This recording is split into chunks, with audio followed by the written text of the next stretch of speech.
कौशलकांत जी, सावन का पूरा मजा आप ले रहे हो, मतलब सबको परेशान किए हुए हो, चाहे आम आदमी हो, चाहे पराई आदमी हो, कोई हो, कांग्रेस हो, लोकदल हो, जनता दल हो, कोई हो, आप हर जगह। इतना गुस्सा राजनीति में क्यों पैदा कर दिया भाई आपने? जिसके कंधे पे हाथ रख दो वो वैसे खोखियाट दौड़ रहा है, कोई बात करने को तैयार नहीं किसी से। इतनी कटुता तो मैंने इमरजेंसी में नहीं देखी थी।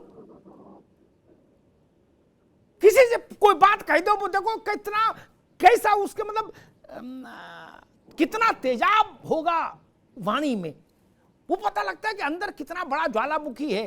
ये क्या परिस्थिति आपने पैदा कर दी भाई? इस कांग्रेस वाले कह रहे हैं आप सब तरफ ईडी चला दिए हैं, और हमारे दोस्त संजीव कौशिक कह रहे हैं कि आपने सारे जो गैर बीजेपी हैं या बीजेपी के राजनीतिक विरोधी हैं उनके पीछे ईडी लगा रखी। हालांकि वो इसमें ये नहीं बता रहे कि ईडी ननकू के पीछे थोड़ी नहीं लग सकती। जिसने कुछ माल कमाया होगा ईडी भी उसी के घर जाएगी। भैया तो माल क्यों कमाया ये बात की है, लेकिन लगाई क्यों? अब जवाब दो भाई। अमिताभ जी, इसका याद होगा माननीय मोदी जी जब पार्लियामेंट शपथ सदन पे बोले थे, पार्लियामेंट में बोले थे कि न खाऊंगा न खाने दूंगा। इसका राज सिर्फ इसी में छुपा हुआ है, और जितने खाने वाले हैं वो सब परेशान घूम रहे हैं। उनके ऊपर ईडी, सीबीआई, पुलिस सब कुछ चल रही है। उसमें भारतीय जनता पार्टी या किसी चीज का कोई रोल नहीं है। सारी संस्थाएं अपना काम कर रही हैं। आज सुप्रीम कोर्ट ये नहीं कहता कि सीबीआई पिंजरे में बंद तोता है। आज ईडी की दहाड़ सुन करके लोग सुप्रीम कोर्ट में डर के मारे जाते हैं, और सुप्रीम कोर्ट कहती है कि ईडी जो कह रही है वो सही कर रही है, और वो कुछ भी इलीगल नहीं कर रही है, संवैधानिक दायरे में कर रही है। इसका एग्जाम्पल ये देखा गया, अभी कुछ दिन पहले सुप्रीम कोर्ट ये लोग गए थे ईडी के बारे में बोलने के लिए, लेकिन सुप्रीम कोर्ट ने कहा वो जो कह रहे संवैधानिक कर रही है। और जहां से मेन बात शुरू होती है, हमारे राजनीति में एक पप्पू पाणे है, दुनिया जानती है, आप भी जानते हैं। पप्पू पाणे के एक बयान से हम लोग यहाँ बैठे हुए हैं, और इस तरह का बयान देना उनकी आदत है। हमेशा से इस तरह का बयान दे रहे हैं। अभी आपने जो अपना प्रोमो दिखाया था, उन्होंने वो बोला कि राष्ट्र की बात कर रहे हैं, देश की बात कर रहे हैं। पप्पू जब राष्ट्र की बात करते हैं और देश की बात करते हैं और विदेश की धरती पे जाकर के भारत को राष्ट्र मानने से मना कर देते हैं, और देश के अंदर वो राष्ट्रवाद की बात करते हैं। और हमारे मित्र जो बैठे हैं उन्होंने बिल्कुल सही कहा, बातें नहीं होती तब ऐसी भाषा निकल के आती है। इतनी जल्दी दर्द हो गया, टेलीविजन चैनल पे बोल रहे हैं और आपको शर्म आनी चाहिए कि आप किस भाषा में बात कर रहे हैं। जब तर्क नहीं होते, जब कोई आधार नहीं होता, तब इस तरह की भाषा का प्रयोग किया जाता है जो आप कर रहे हैं। मुझे तो आपके पढ़े लिखे होने पे शर्म आती है कि पार्टी की प्रवक्तागिरी करते करते आप इस भाषा में बात कर रहे हैं। तो वो भारतीय जनता पार्टी का नाम लेती है। वैसे ही अगर ये चीजें बदलती रहती है, देश का पप्पू कौन है वो दुनिया को पता है कि देश का पप्पू कौन है। और अगर इस तरह के स्टेटमेंट देता है तो उसमें मुझे कोई फर्क नहीं पड़ता है, और इसको आप भी डिफेंड नहीं कर पा रहे हैं। आप राष्ट्रवाद को ये कहने की कोशिश कर रहे हैं कि राष्ट्रवाद में उन्होंने झंडे के आशय में किया।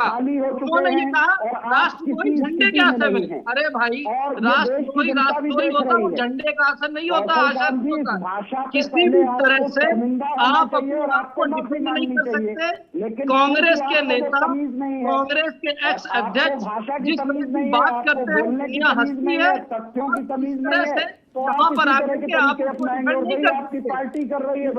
अगर आप बताइए, अगर आपको लगता है, अगर त्रिपाठी जी आपको ये लगता है, त्रिपाठी जी अगर आप त्रिपाठी जी उनकी बात आ जाने तो जब वो आप लोग बोल रहे थे चुप थे, रुकना होगा। त्रिपाठी जी, केवल त्रिपाठी अभी रुकिए। जब आप लोग बोल रहे थे वो नहीं बोल रहे थे, अभी रुकना होगा।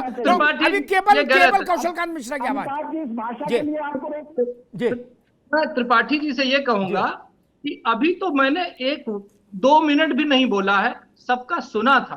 और मैंने वही बोला, मेरे राजनीतिक विश्लेषक साहब ने बोला कि किसी से पूछिए राष्ट्रवादी को वोट देंगे तो कहेंगे मोदी जी ने क्या दिया है और आरएसएस ने क्या दिया। जैसे ये पर्यायवाची, वैसे अगर आप पूछें देश का पप्पू कौन है, सबको मालूम है देश का पप्पू कौन है।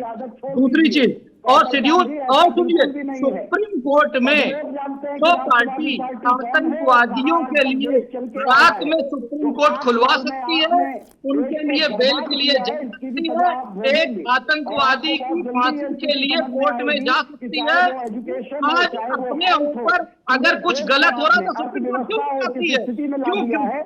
सारे लोग जो भी राष्ट्रवादी बनते रहिए, इन्होंने चोरी की है, बताइए, 90 करोड़ रुपया दे करके, 90 करोड़ रुपया दे करके 3000 करोड़ रुपए की प्रॉपर्टी पे कब्जा करने का काम सोनिया गांधी और राहुल गांधी करते हैं, और उसके बाद अगर ईडी के पास जाती है तो उनके राष्ट्रवाद पे डाउट होता है। राष्ट्रवादी है तो दर्शक समझ लें,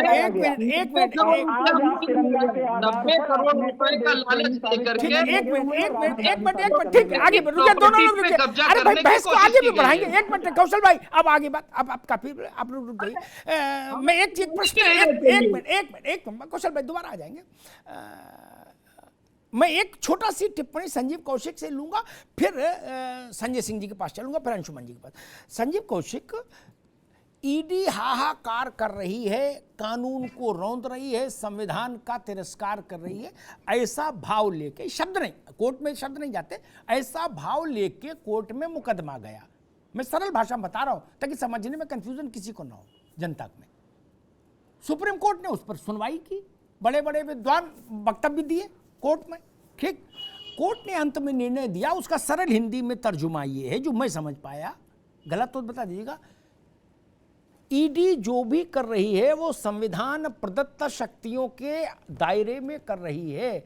ईडी की अब तक की कोई कार्रवाई संविधान के दायरे का उल्लंघन नहीं है। नमस्ते, सुप्रीम कोर्ट ने कहा। तब आम आदमी पार्टी को वहां जाना चाहिए था, सुप्रीम कोर्ट कहना चाहिए था कि नहीं, हमारे पास है उदाहरण जो आप नहीं समझ पाए। कौशिक जी, साहब जी, पिछले 8 वर्षों में हिंदुस्तान की जनता ने देखा है कि भारत, हम पूछ रहे ही बात, आप सुप्रीम कोर्ट में क्यों नहीं बोले हुए सिसोदिया जी? आपको जाना चाहिए ना, आप टीवी पे बोलते हो यार। फैसला तो सुप्रीम कोर्ट ने किया, टीवी वाले तो करेंगे नहीं। अमिताभ जी, पिछले 8 वर्षों में देश की जनता ने देखा है कि देश के संवैधानिक संस्थाओं की इकबाल में किस तरह से क्षरण होता हुआ दिखाई दिया है। हमने देखा है, और आपने अरे भाई, मैं क्या कह रहा हूं मित्र, आप सुप्रीम कोर्ट जाके क्यों नहीं समझाए? आप जिस कोर्ट की बात आप कर रहे हैं उसी कोर्ट के सिर्फ जगह को हमने आंखों में आंसू लेकर के रोते हुए देखा है, लोगों ने देखा है, पूरे हिंदुस्तान के माफी मांगते हैं, आप इनकार नहीं कर सकते। हमने देखा है कि आरबीआई की साख किस तरह से दांव पर लगी। दोनों लोग रुके, दोनों आगे बात, कौशिक जी आ गई बाबा पापा आ गई बात भाई, दोनों को रोक दीजिए, कौशिक जी की भी और आवाज और कौशलकांत की भी। अब मैं संजय सिंह के पास चलता हूं। कौशिक जी को एक प्रणाम निवेदित कर दूं। कड़वा कड़वा थू और मीठा मीठा गप, जनता बड़ी समझदार है, 1970 की जनता नहीं है। क्या अखबार में पढ़ेगी 4 दिन बाद। हम सबके आदर के पात्र, देश के सर्वोच्च न्यायालय के मुख्य न्यायाधीश अभी जयपुर गए थे। हमारे मित्र अशोक जी के साथ, अशोक गहलोत जी के साथ एक कार्यक्रम में थे। वहां उन्होंने कहा कि समाज में विपक्ष की भूमिका को सीमित किया जा रहा है। क्या सारे विपक्षों ने कहा कि राजा के रमन्ना साहब जिंदाबाद, स्वतंत्र न्यायपालिका जिंदाबाद। अब आप कह रहे हो कि न्यायपालिका भी आप जानते हो अमिताभ जी कैसी है। ऐसा नहीं चलेगा, या तो न्यायपालिका खराब घोषित कर दो या अच्छी मान लो। दोनों पटरी पर पांव मत रखिए, एक्सीडेंट हो जाता है।